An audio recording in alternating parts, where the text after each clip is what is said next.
할렐루야. 오늘 말씀의 제목은 영적 훈련과 믿음의 성장입니다. 우리 모두 한번 따라 할까요? 영적 훈련과 믿음의 성장. 네.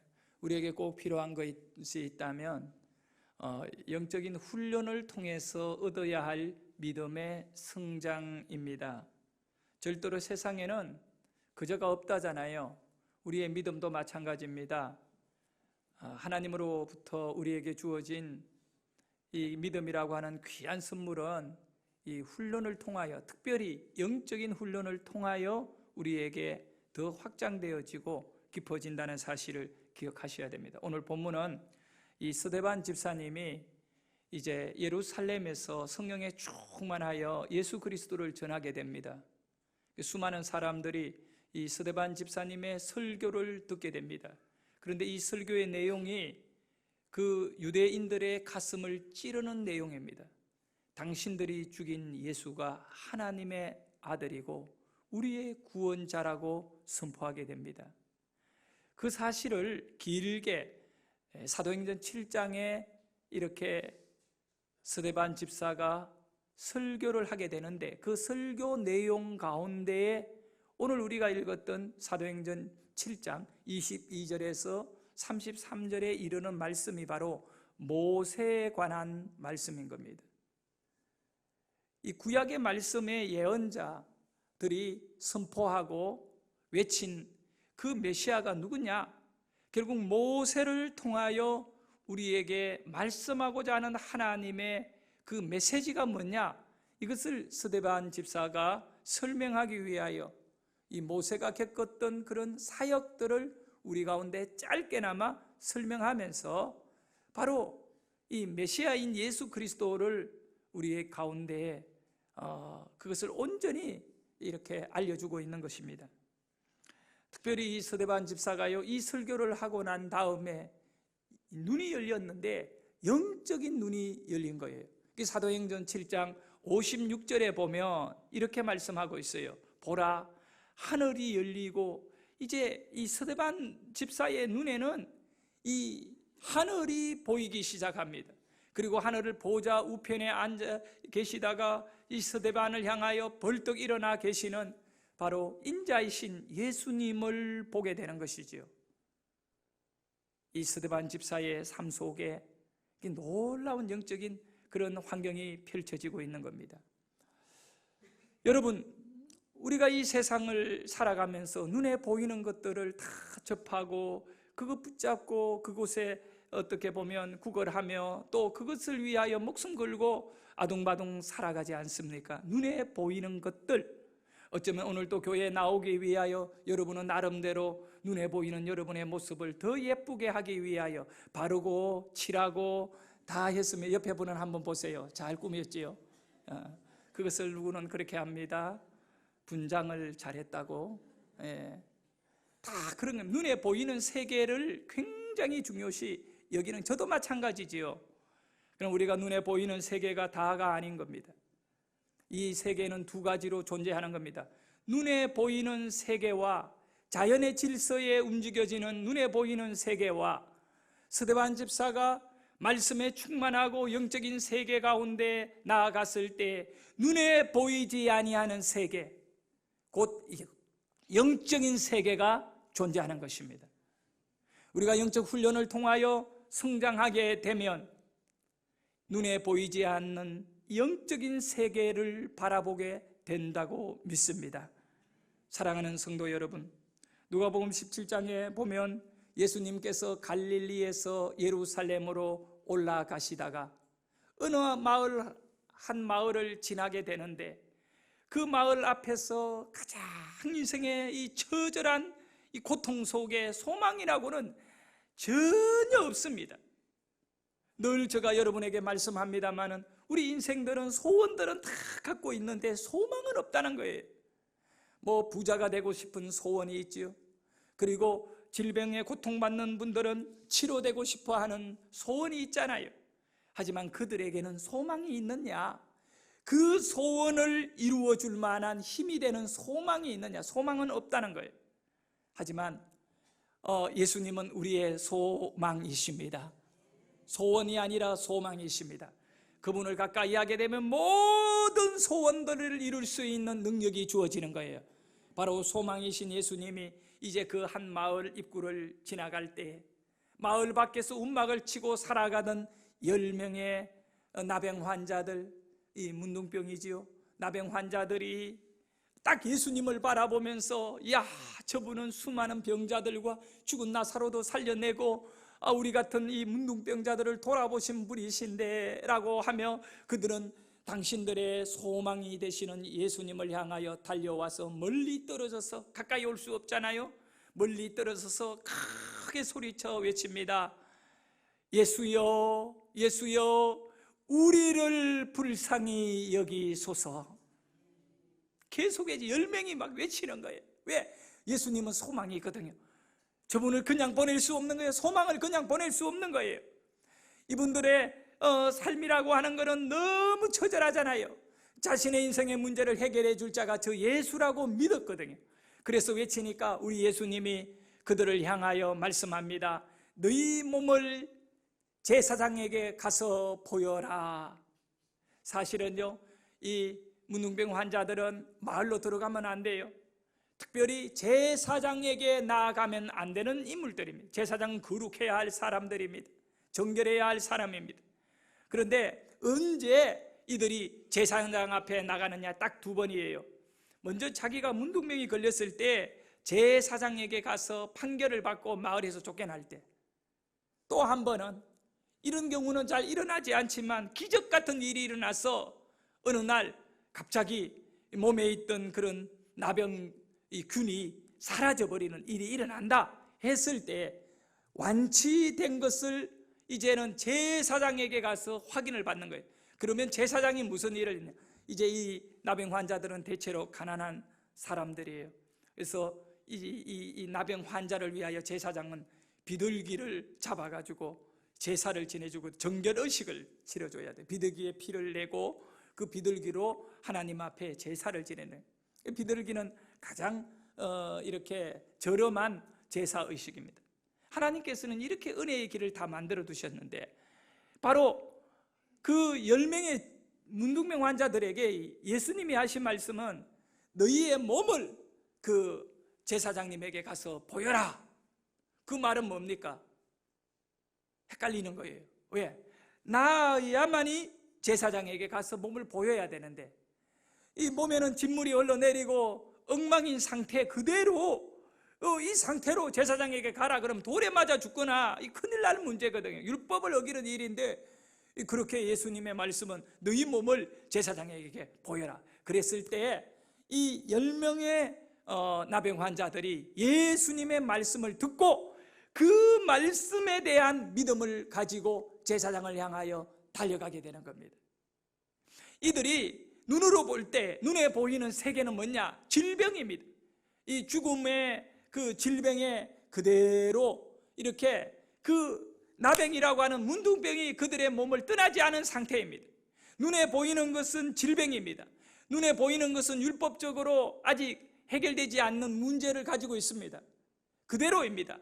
하지만 말씀이 있습니다. 예수님이 말씀하기를 너희 몸을 제사장에게 보여라. 그런데 이들이 무엇을 선택했느냐? 눈에 보이는 질병을 가지고 율법을 적용해서 아니야, 이 몸으로는 제사장에게 갈 수 없어 라고 하는 이런 어떤 눈에 보이는 세계의 질서 속에 그가 멈추어 있지 않았다는 겁니다. 바로 이 10명의 나병 환자들은 바로 말씀의 내용을 따라 예수님이 제사장에게 보여라 하니까 그 다음에 치료되고 안 되는 것은 나의 능력이 아니라 하나님께 맡겨놓고 소망이신 분에게 소망을 주신 그 말씀대로, 예수님의 말씀은 소망이십니다. 그 말씀에 순종해서 제사장을 향하여 10명의 문둥병 환자들이 막 달려가게 됩니다.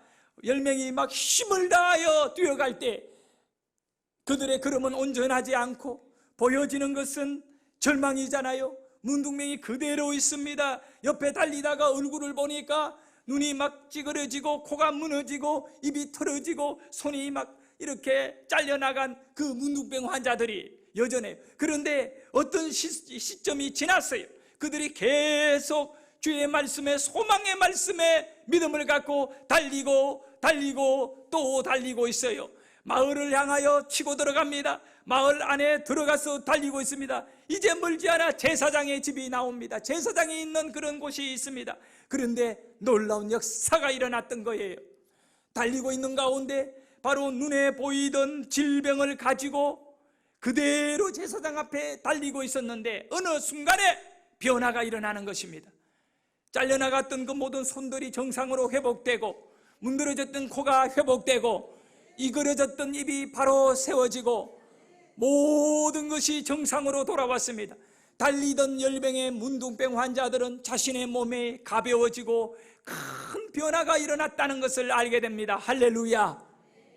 우리는 소망이신 예수님의 말씀을 갖고 달리게 되면 우리의 눈에 보이는 환경에, 그러니까 눈에 보이는 세계의 그 흐름 속에 자연의 질서에 지배되지 아니하고 바로 영적인 말씀을 의지하여 달리게 되면 영의 세계를 보게 되는 자인 줄 믿으시기를 바랍니다.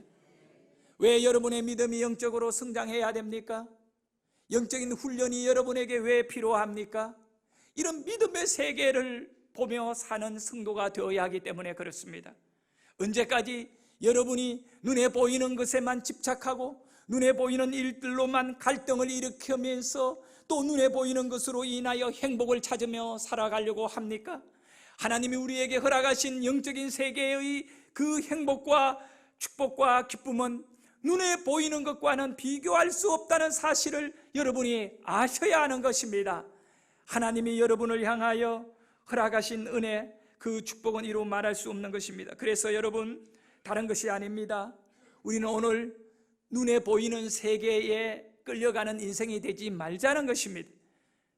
눈에 보이지 않는 영적인 세계의 놀라운 축복과 그 은혜가 바로 나의 것이 되게 하는 그 축복으로 나아가기 위해 필요한 것이 있습니다. 여러분이 영적인 훈련, 어렵고 힘들겠지만 광야를 통과해서 가나안에 들어간 이스라엘 백성같이 여러분은 반드시 영적인 훈련을 받으시기를 바랍니다. 이 일을 위하여 기도에 동참하셔야 됩니다. 해피데이 기도도 영적인 훈련이고 또 영혼을 구원하는 전도인 것입니다. 여러분이 예비신자를 품으셔야 돼요.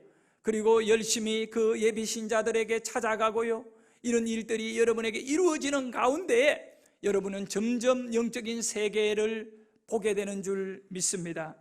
존 번연이라고 하는 아주 정말 영국의 이 근대 기독교 신앙에 있어서 위대한 인물이 있습니다. 이 존 번연은요, 은혜를 받고 이 가톨릭의 그 핍박과 그런 가운데에도 이 종교 개혁의 개신교의 신앙을 갖고 이렇게 살았던 인물입니다. 청교도 신앙을 가진 인물입니다. 근데 영국 왕이 정치적으로 이제 이 청교도들과 개신교를 핍박을 얼마나 많이 했는지 모릅니다. 그래서 존 번연에게 설교하지 말라고 했습니다. 존 번연은 하루라도 예수를 전하지 않으면 견딜 수 없는 그런 심령의 불이 있는 인물이었어요. 늘 어디든 사람 모아놓고 설교하는 목사님이셨어요. 근데 이제 임금이, 그 나라의 왕이, 특별히 영국의 왕이 존 번연에게 설교하면 너 감옥에 넣는다. 그런데 판결이 주어졌어요. 그런데도 불구하고 존 번연은 사람들을 모아놓고 설교한 겁니다. 감옥에 갈 일이 뻔한 겁니다. 눈에 보이는 그런 환경에는 핍박이 있고 어려움이 있습니다. 그러니까 내가 어떻게 예수를 안전하고 사느냐 이거예요. 여러분, 지금 우리가 전도하고 있잖아요. 여러분에게는 전도하면 뭐 세금 내야 된다, 전도하면 감옥에 보낸다, 이런 거 전혀 없어요. 그런데도 여러분 전도 안 하고 있는데 존 번연은 너가 전도하면 감옥에 보낸다 하더라도 그는 전도 안 하고는 못 살겠노라고 하며 전도했던 거예요. 결국은 감옥에 잡아넣었잖아요. 감옥에 잡아넣어가지고 오랜 세월 동안 감옥 속에 어두운 감옥 속에 죄수들하고 같이 있었는데 존 번연이 이제 감옥에 들어가 보니까 이 죄수들이 다 뭐 죄를 짓고 들어온 이 질이 안 좋은 사람들이, 그래서 그분들에게 그냥 설교를 하는 것보다는 재밌는 이야기를 만들어서 하나님 나라를 전하기 시작한 겁니다. 이 기독교인이 이 세상 속에서 어떻게 유혹을 뿌리치고 이렇게 가는지를 그 한 여행자 이야기를 통해 가지고 여정으로 이렇게 설명을 막 했는데, 그 난폭하던 죄수들이요, 존 번연의 이야기 시간이 되면 쫙 몰려들어요. 감옥에도 보면 간수가 보니까 그 맨날 불평하고 원망하고 막 눈에 불을 켜고 서로 싸움박질하고 피투성이가 되는 이 감옥의 죄수들이 존 번연이 들어온 이후로 다 순한 양들이 되어 있는 거예요. 이야기 시간이 되면 수십 명이 모여 존 번연 앞에서 얘기 듣고, 그런데 뭐 그런 이야기를 듣는 가운데 특별히 설교 내용은 없는 거예요. 전부 다 여행자의 얘기, 사자를 만났다, 작은 문을 통과한다, 뭐 이런 얘기들을 쫙 하는데 너무너무 재미있는 거예요. 그래서 존 번연이 수년간 감옥 속에서 이 이야기들을 하다가 이제 영국에 자유가 와서 이 번연이 감옥에서 나오게 되는데, 결국은 그 이야기가 책으로 만들어졌는데 그게 뭐냐 하면 철로역전이에요. 여러분, 이 성경 다음으로 위대한 그런 영적인 안내서거든요. 크리스찬의 삶은 절대로 평이하지 않다는 것이 철로역전을 통하여 우리에게 말씀, 훈련을 받고 통과해야 다음 단계의 축복이 있다는 거예요. 여러분 어떻습니까? 눈에 보이는 세계만을 살아가려면 그저 이 세상에 여러분의 몸뚱아리 던져놓고 세월이 가는 대로 끌려가고 살아가십시오. 그러나 여러분이 그거를 절대로 용납하지 않는 믿음이 있기를 원합니다. 이 세상은 공중권세 잡은 사탄 마귀들의 역사로 우리의 삶을 눈에 보이는 것으로 유혹하고 눈에 보이는 것으로 끌어가고 있음을 인정하고, 눈에 보이지 않는 하나님이 우리에게 허락하시는 영적인 세계를 여러분이 살아가기를 소망하시고 그 세계 속에 여러분을 맡겨야 하는 것입니다. 존 번연이라고 하는 인물이 감옥에 들어가지 않았다면, 그 감옥 속에서 혹독한 영적인 훈련을 받지 않았더라면 그 위대한 작품인 철로역전을 만들지 못했을 것입니다. 우리 하나님의 계획은 따로 있습니다. 여러분을 향한 하나님의 계획이 있음을 믿으셔야 됩니다. 예수님은 소망으로 여러분에게 다가오십니다. 그러나 여러분이 영적인 눈이 열리기 전에는 여러분에게 다가온 예수님을 볼 수가 없다는 사실입니다. 그 이야기가 바로 오늘 사도행전 7장 22절에서 33절에 이른 모세의 이야기인 것입니다. 이 모세라고 하는 인물을 가만히 생각해 보면요, 정말로 어느 날 모세가 길을 가는데 히브리인이 애굽 사람에게 너무 혹독하게 억울하게 당하고 있는 거예요. 그래서 이 모세는 자신이 왕자예요. 공주에게 입양되어 왕자다고요. 그래서 정말 애굽에서는 최고의 공부를 했고 또 그 훌륭한 그런 인물로 자라났습니다. 그래서 성경에서 뭐라고 모세에 대해서 말씀하느냐 하면 사도행전 7장 22절에 오늘 말씀을 시작하면서 스데반 집사는 모세의 이야기를 시작하면서 이렇게 소개해주고 있잖아요. 모세가, 우리 같이 한번 읽어볼까요? 모세가 애굽 사람의 모든 지혜를 배워 그의 말과 하는 일들이 능하더라. 모세, 그러면 애굽의 지혜를 다 배워버린 인물, 그리고 말과 그런 모든 일에 능력이 있는 사람이다. 이 모세에게 일을 맡기면 척척 잘 해나갑니다. 눈에 보이는 모세는 완벽한 인생이었어요. 왕자라고 하는 높은 지위에 있을 뿐만 아니라 그런 지혜가 있고 지식이 있고 말도 잘하고 일도 잘하는, 그래야 능력이 있는 자라라고 말씀하고 있습니다. 모세는 능력이 있습니다. 그 능력 있는 모세가 자기를 볼 때에도 능력 있는 걸 인정하는 거죠. 근데 한 가지 딱 문제가 있습니다. 자신이 애굽 사람이 아니다는 걸 알게 되는 거예요. 나는 유대인이다, 히브리인이라는 거예요. 히브리인이다. 근데 이렇게 히브리인이 너무 노예로 고통을 받거든요. 그래서 이 아주 이 포악한 애굽 사람이 히브리인을 막 학대하고 짓밟고 그 모습을 딱 보고는 어떻게 하느냐 하면 자신이 갖고 있던 칼을 빼가지고, 그 애굽 사람이었고 딱 히브리인 한 사람밖에 없어요. 애굽 사람 한 사람밖에 없어요. 그 히브리인을 압제하는. 그래서 그 자리에서 죽이는 거예요. 죽이고는 그 사막에 모래를 파고 애굽인을 딱 묻었거든요. 그리고 손을 딱 들고 이 히브리인들을 위로해주고 떠나고, 다음에 이 히브리인들끼리 싸우는 거예요. 그래서 모세가 끼어들어서 왜 동족끼리 서로 위로하고 힘들고 어려울 때 이렇게 해야 챙겨줘야지 왜 싸우느냐고 그렇게 얘기하니까 그 중에 한 사람이 어제는 애굽 사람을 죽이더니 오늘은 나를 죽이려고 하느냐, 이 소문이, 그러니까 모세가 애굽 사람 죽였다는 소문이 아마 히브리인들에게 다 퍼져버린 거예요. 그 싸우는 장면을 그 말리러 갔다가 그 얘기를 듣고 이제 이 말이 어디에까지 들려졌느냐, 그 바로 왕에게까지 모세가 애굽 사람을 죽였다, 모세가 이제 쿠데타를 준비한다는 그런 얘기를 들을 때 모세는 자기는 히브리인을 도우려고 했던 거예요. 자기가 준비되었다고 생각했습니다. 자기는 의식이 있고 뭔가를 이 히브리인 이스라엘 사람들을 위하여 할 수 있다라고 생각했는데 실상은 그는 그냥 애굽 사람 한 명 죽인 거로 끝나는 거예요. 그리고는 어떻게 해야 되느냐, 광야로 도망을 가야 되는 거예요. 미디안 광야로 도망가지 않으면 살 수 없는 그런 환경이 펼쳐지는 겁니다. 모세가 생각하기에 스스로는 준비된 줄 알았지만 하나님이 보실 때에는 아직 준비가 안 됐다는 거예요. 그때 나이가 몇 살이냐? 40살이에요. 사랑하는 여러분, 우리는 모든 능력과 삶의 그 길들을 하나님을 의지하고 살아야 되는 것입니다. 아무리 애굽의 지혜와 지식을 가지고 그리고 말에도 능하고 일에도 그 참 능력이 있는 모세지만 그는 하나님이 보실 때 아직 어린아이 같은 존재입니다. 아직 아니다는 거예요. 아직은 준비가 안 됐다. 그래서 하나님은 모세를 광야로 보내는 거예요. 그래서 미디안 광야로 들어간 것입니다. 근데 사람들이 눈으로 볼 때에는 모세는 40살의 나이에 굉장히 능력이 있고 뭔가 히브리인들의 행명가로 준비되고 설 수 있을 줄 알았지요. 그게 아니더란 거예요. 우리는 광야에서 모세가 무엇을 했는가를 생각해 봐야 됩니다. 하나님은 모세를 광야로 인도해 가신 이유가 있는 겁니다. 딱 한 가지를 여러분이 기억하셨으면 좋겠습니다. 40년이라고 하는 기나 긴 세월 동안 광야에서 모세는 기다림의 훈련을 받았다는 것입니다.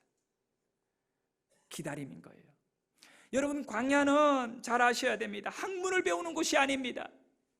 광야에서 뭐 세상적인 기술을 배울 수 있는 곳도 아니잖아요.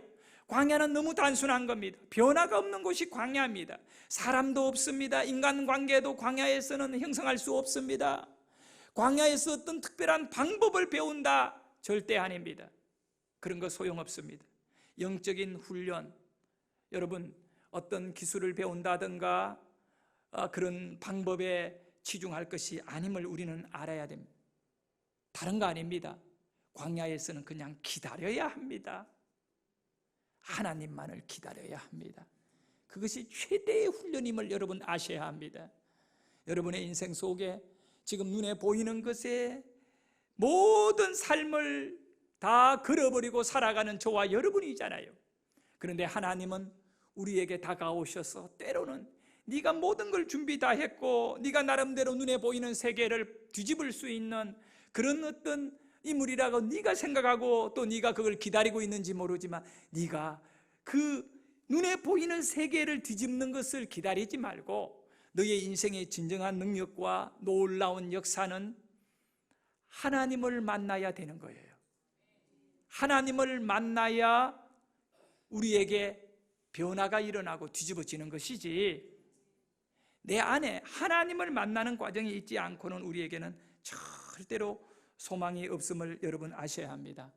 그래서 모세를 광야로 보내셨던 그 하나님은 반드시 자기 사람들을 들었을 그런 인물들은 광야로 보내어가지고 그를 세상에 어떤 학문을 배운다든가 인격적인 사람의 인맥을 형성한다든가 어떤 방법으로 출세할 수 있도록 그렇게 준비하는 것이 아니라 그는 광야 속에서 세상 것 다 내려놓고 하나님을 만나도록 변화시켜가는 것입니다. 그래서 신명기 8장 15절에 보면 이렇게 말씀해요. 이스라엘 백성을 향하여 하나님이 우리 같이 읽어봅니다. 너를 인도하여 그 광대하고 위험한 광야 곧 불뱀과 정갈이 있고 물이 없는 건조한 땅을 지나게 하셨으며, 하나님이요 그 히브리인들을 그 물도 없고 불뱀만 있고 정갈이 있는 그 광야로 잡아넣어서 지나게 한다는 거예요. 철저하게 하나님이 그 곳을 통하여 훈련하시는 겁니다. 세상에 성공할 수 있는 비결이 광야에는 없습니다. 광야에서 세상의 성공의 비결을 배운다, 이거 다 헛소리. 근데 광야에서는 오직 하나, 모세가 그러했듯이 하나님을 만나는 것이지요. 민수기 12장 3절에 보면 이렇게 말씀합니다. 이제 모세를 향하여 뭐라고 하느냐? 이 사람 모세는 어떤 사람이라고요? 온유함이 지면의 모든 사람보다 더하더라. 할렐루야. 마태복음 5장 5절에도 온유한 사람은 복이 있나니 그들이 땅을 기업으로 받을 것이며, 하나님의 말씀은 온유한 자의 축복을 우리에게 선포해 주고 있습니다. 그런데 80살이 된 모세는 어떤 인물이었느냐? 온유함이 지면에 가득한 그 누구보다도 가장 온유한 사람이 되었다는 것입니다. 여러분, 온유하다는 말은 뭡니까? 모세가 40살에는 온유하지 않았습니다. 얼마나 급한지 몰라요. 그냥 칼을 빼가지고 애굽 사람을 그 자리에서 죽여버린 그런 아주 급한 인물이었습니다. 그런데 광야 40년간 생활하면서 모세에게 일어나는 것은 성품의 변화인 것입니다. 하나님이 온유하신 분이십니다. 그 하나님의 성품을 모세가 가지게 된 겁니다. 왜 그러냐 하면 하나님을 만났기 때문에 그렇습니다. 하나님은 광야에서 40년 동안 모세를 품어주신 거예요. 그곳에서 온유함을 배운 것입니다. 인생을 배운 거죠. 하나님의 사람은 광야에서 무엇을 배우느냐? 바로 기다림을 통하여 온유함의 성품으로 바뀌어진다는 사실입니다. 이 기다림의 시간은 노는 시간이고 허비하는 시간은 아니어야 합니다. 여러분, 이 기다림의 시간은 모세에게 있어 하나님께서 변화시켜주는 그런 하나님이 일하는 시간이었습니다. 절대로 우리 하나님은 변화된 인물을 그냥 폐기 처분 안 하십니다. 나이가 80살이 되었거든요. 그러면 이제 우리가 볼 때에는 모세도 그렇게 이야기했잖아요. 내 나이 80인데 무슨 새로운 일을 하겠습니까? 아닙니다. 온유한 성품을 갖게 되고 하나님을 만나고 변화된 사람은 나이가 중요하지 않습니다. 하나님은 그와 함께하며 놀라운 능력으로 그의 인생을 이끌어 갑니다. 요셉이라는 인물을 여러분 아실 거예요. 그는 어린 나이에 형들에게 의해서 애굽으로 팔려가서 노예가 되었습니다. 그 요셉에게 일어난 것은 다른 일이 아닙니다. 기나긴 세월 동안 요셉은 끝까지 기다렸던 거예요. 무엇을 기다렸느냐 하면 하나님이 요셉에게 준 꿈이 있거든요. 그 꿈을 버리지 않았습니다. 그가 보디발의 집에 노예로 있을 때, 그리고 또 왕의 감옥에 들어가서 2년간 사형수로 들어가 있을 때에도 요셉은 계속 하나님 앞에, 그러니까 세상적인 눈에 보이는 것으로는 요셉은 죄수이고 노예이고 절망입니다. 절대 희망과 소망은 없습니다. 소망이 없습니다. 요셉에게 살아서 나올 수 있다라고 하는 그런 어떤 것이 1%도 없습니다. 하지만 이 신앙을 갖고 하나님을 만나고 기다리고 있을 때, 한순간이 될 때 하나님의 방법으로 죄수인 요셉을, 사형수인 요셉을, 죽음의 문 앞에 서 있는 요셉을 끌어내어 애굽의 바로 왕의 2인자인 애굽 총리로 만들어버리는 것입니다. 할렐루야. 영적인 기다림의 결과는 놀라운 축복입니다. 현재 여러분들이 어떤 아픔과 상처와 고통과 문제를 갖고 질병을 갖고 있다 하더라도 하나님 앞에 그 아픔의 문제들은 광야를 지나고 있을 뿐인 겁니다. 내가 하나님을 만나는 과정임을 선포하시기를 바랍니다. 그 하나님의 만남 속에 여러분에게 나타날 영적인 세계를 그리워하고 또 그 세계를 소망하시기를 주의 이름으로 축원합니다. 자, 이제 말씀을 정리하도록 하겠습니다. 기다림의 시간은 위대한 하나님의 이 준비의 시간임을 아셔야 합니다. 이 기다림의 시간이 있지 아니하고는 우리에게 영적인 변화와 놀라운 축복의 이물로 거듭나서 나아갈 수 없음을 아셔야 됩니다. 여러분이 반드시 기다림의 시간을 소중하게 여기고 하나님이 일하실 수 있도록 나를 그 기다림의 시간 속에 내어 놓아야 한다는 겁니다. 모세는 광야에 40년 세월 수업을 끝내고 난 결과가 뭐냐? 마지막 결과는 그 광야의 문을 열고 나오는 그 과정에 그 문이 뭐냐? 바로 하나님께서 모세를 찾아오신 것입니다.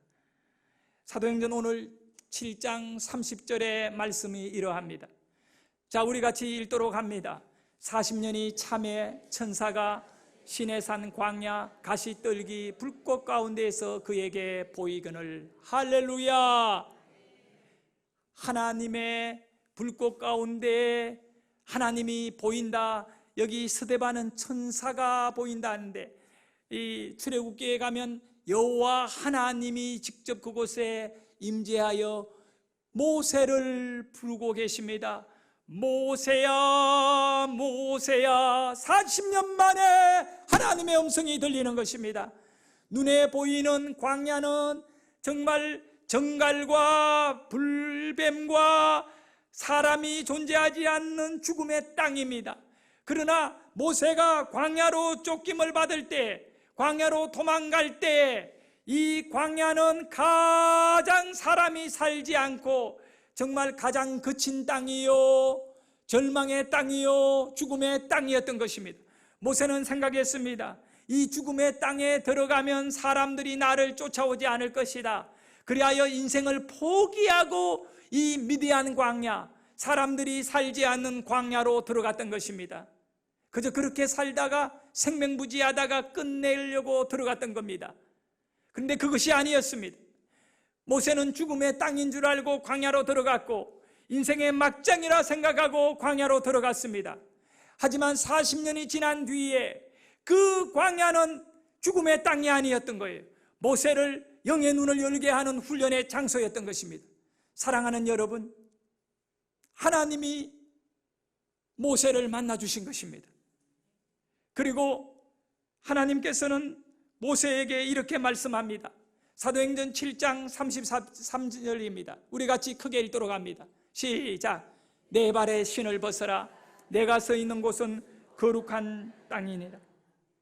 모세가 40년 전에 광야로 들어갈 때 그의 눈에 펼쳐진 미디안 광야는 너무나 척박한 땅이었던 것입니다. 어떻게 이런 땅에 사람이 살 수 있겠느냐고 말할 정도로 그렇게 척박한 땅이었던 겁니다. 근데 40년이 지나고 난 다음에 하나님의 음성이 모세에게 들려옵니다. 모세야, 네가 서 있는 땅은 거룩한 땅이다.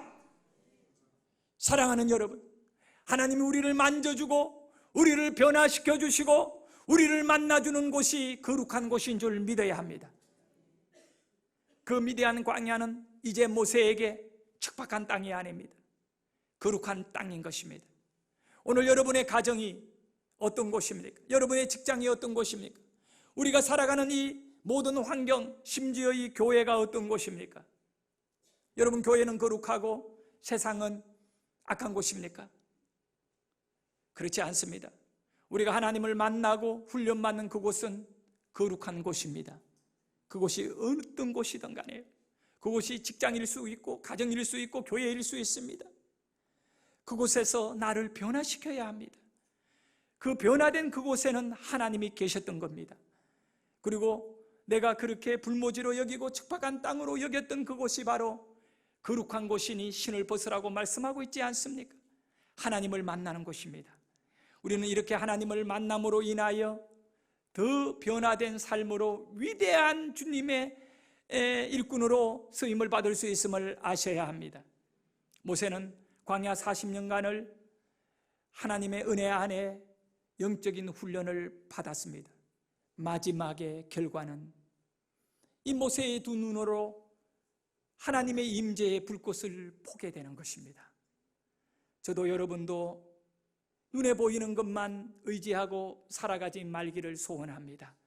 이제 우리가 영적으로 거듭나고 변화되어 우리의 훈련의 장소를 넉넉히 이겨내고 하나님의 때를 채워낸 기다림 속에 끝까지 충성하시기를 바랍니다.